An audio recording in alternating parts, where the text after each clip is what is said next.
दोस्तों आज की इस वीडियो में हम आपको ए गर्ल विथ बास्केट का इम्पोर्टेंट पैरा जो कि कई बार एग्जामिनेशन में पूछा गया है उसके कॉन्टेक्स्ट रेफरेंस तथा एक्सप्लेनेशन को समझाएंगे कि रेफरेंस कॉन्टेक्स्ट एक्सप्लेनेशन उसका क्या होगा। बहुत इंपॉर्टेंट पैरा है तो इसलिए वीडियो को अंत तक आप जरूर देखिएगा। देखिए दोस्तों, यहाँ पर पैराग्राफ में ये कह रहा है कि I was prisoner completely surrounded unable to move. देखिए दोस्तों, प्रिजनर मीन्स होता है कैदी। तो यहाँ पे पहले पैरा को पढ़ लेते हैं, उसके बाद उसका मतलब समझ जाएंगे, फिर हम रेफरेंस कॉन्टेक्स्ट एक्सप्लेनेशन किस तरीके से लिखेंगे वो हम कंप्लीट करेंगे। तो सबसे पहली बात तो यहाँ पे लिखा हुआ है आई was prisoner completely surrounded unable to move. The most diligent aggressive vendor was a beautiful girl of 9 years in front of me. She had a lovely basket with the handle and she wanted a rupee and a half for it, about 30 cents. She was an earnest pleader. There were tears in her eyes. She pleaded and begged in tones that would write any heart. देखिए दोस्तों, यहाँ पर ये कह रहा है कि I was prisoner completely surrounded unable to move.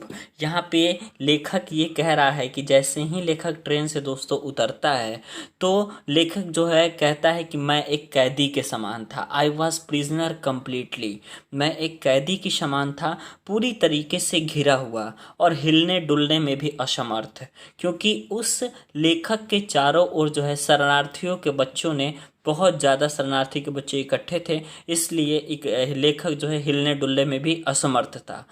सबसे परिश्रमी तथा जोर देकर के अपना माल बेचने वाली 9 वर्ष की एक बालिका ठीक मेरे सामने खड़ी थी। लेखक कह रहा है कि अपने जोर जोर से अपना सामान बेचने वाली 9 वर्ष की बालिका लेखक के सामने खड़ी थी। उसके पास एक सुंदर हैंडल वाली टोकरी थी, यानी कि जो बच्ची बेच रही थी 9 ईयर ओल्ड, उसके पास क्या था, एक टोकरी थी, सुंदर हैंडल वाली टोकरी थी, और इसके लिए वह 1.5 रुपया यानी कि अबाउट 30 सेंट्स, यहाँ पे लिखा हुआ है अबाउट 30 सेंट्स, यानी कि उसके एवज में वो 30 सेंट्स लेना चाहती थी।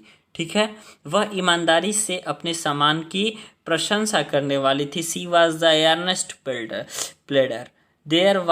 There were tears in her eyes, उसकी आंखों में आंसू थे। She pleaded and begged in terms that would wring any heart. इस प्रकार वह अपने सामानों की प्रशंसा कर रही थी जैसे कि वह किसी से विनती कर रही हो, यानी कि विनती करने वाले स्वर में वह अपने सामान की प्रशंसा कर रही थी। तो यहाँ पे आपको एक बात पता चल गई, यहाँ पर ओवरऑल आपको इस पैराग्राफ से ये पता चल रहा है कि जैसे ही लेखक स्टेशन से उतरता है तो उतरने के बाद चारों बगल से शरणार्थियों के बच्चों ने उसे घेर लेते हैं, और उसके बाद वह देखता है कि उसके सामने एक 9 वर्ष की छोटी बच्ची थी जिसके हाथ में एक बहुत ही सुंदर हैंडल था, जिसके लिए वह 30 सेंट्स उससे लेना चाहती थी। और वह जो है अपने सामानों की प्रशंसा कर रही थी। जो सामान टोकरी बेच रही थी वह सामान की प्रशंसा कर रही थी, लेकिन प्रशंसा करने वाले शब्द में नहीं, जैसे जिस प्रकार से किसी से विनती किया जाता है उस स्वर में जो है वह अपने सामान की तारीफ करके और अपना सामान को बेच रही थी।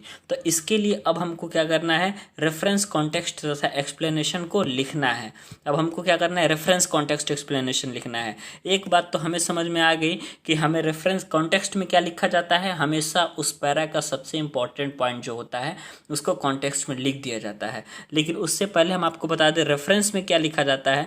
तो रेफरेंस लिखने के लिए आपको 2 चीज़ें ज़रूरी होंगी। पहला तो आपके लेखक का नाम, और दूसरा आपको आना चाहिए उस लेशन का नाम।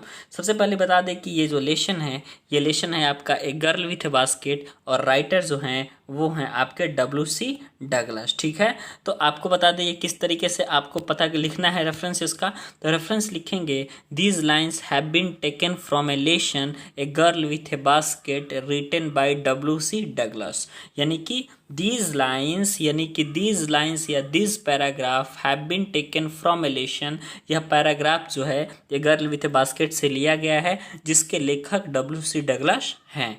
अब हमको क्या लिखना है, इसका कॉन्टेक्स्ट लिखना है। अभी हमने इसके हिंदी अर्थ को समझाया, तो ऐसे में यहाँ पे कॉन्टेक्स्ट ये निकलता है कि at one station the writer was surrounded by many children. एक स्टेशन पर जो राइटर है बहुत सारे बच्चों के साथ बहुत सारे बच्चों से घिर जाता है। इस तरीके से घिर जाता है जैसे कि वह चलने में भी असमर्थ हो। ठीक है, और वो जो बच्चे बेचते हैं वो बास्केट और फैंस को बेचते हैं। These way refugee children. बंटवारे के बाद जो रिफ्यूजी चिल्ड्रेन आए उन्हीं के ये बच्चे थे। रिफ्यूजी के बच्चे थे यानी कि शरणार्थियों के बच्चे थे जो अपना गुजारा करने के लिए सामानों को बेच रहे थे। The writer liked this baskets very much. जो 9 वर्ष की बच्ची बास्केट को बेच रही थी वो उसे बहुत पसंद आया। He bought a tiny basket, a fruit basket, a waste paper basket, sewing basket and a few fans. यानी कि इस तरीके से लेखक ने कुछ सामान खरीदे जो कि उसे बहुत कम पैसे में ही हो गए। यहाँ पर लेखक ने क्या क्या सामान खरीदा उसके बारे में भी आप एक्सप्लेन कर सकते हैं। ये बास्केट खरीदा, एक फ्रूट बास्केट खरीदा, ए वेस्ट पेपर बास्केट खरीदा, सीविंग बास्केट खरीदा, बहुत सारी चीज़ों ने उन्होंने खरीदा। तो इस तरीके से आप कॉन्टेक्स्ट में सिर्फ इम्पॉर्टेंट पॉइंट को ही आप नोट डाउन करेंगे। अब हम आपको बता दें एक्सप्लेनेशन क्या होगा। एक्सप्लेनेशन में जो है आपको ज़रूरी नहीं है कि आप एकदम टॉपिक बाय टॉपिक ही लिखें। एक्सप्लेनेशन में आपको जितनी अच्छी आती है उतना अच्छा आप एक्सप्लेनेशन आप इसका कर सकते हैं। तो यहाँ पे हम एक्सप्लेनेशन बता देते हैं कैसे लिखा जाएगा। At one of the station many children surrounded the writer, they were selling the basket and fans. एक स्टेशन पर लेखक जो है बहुत सारे बच्चों के साथ घिर जाता है, ऐसे बच्चों के साथ जो बास्केट और फैंस को बेच रहे थे। The writer felt as if he were the prisoner and he could not move because every child was pressing him to purchase his basket। यानी कि यहाँ पर लेखक कह रहा है कि वो कुछ इस तरीके से अपने आप को मान रहा था कि जैसे कि वह कैदी हो और वह घूमने में असमर्थ हो। he could not move, वह घूम नहीं पा रहा हो।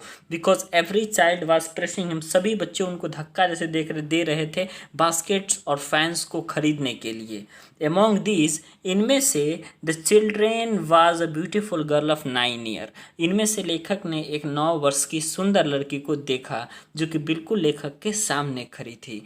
She had a beautiful basket and wanted a rupee for a half of it।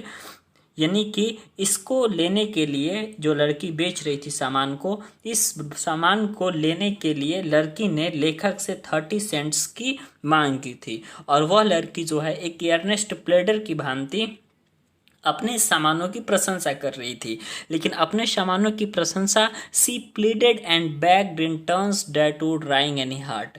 लेकिन वह जो है दया भर स्वर में अपने सामानों की प्रशंसा कर रही थी जैसे कि किसी का दिल जो है पिघल जाए। तो इस तरीके से आप रेफरेंस, कॉन्टेक्स्ट, एक्सप्लेनेशन 2009, 11 और भी बहुत साल पूछे गए इन इम्पॉर्टेंट पैराग्राफ को आप देख सकते हैं कि कैसे इसका रेफरेंस, कॉन्टेक्स्ट, एक्सप्लेनेशन होगा। ऐसे ही वीडियो को देखने के लिए आप हमारे चैनल को ज़रूर सब्सक्राइब करें।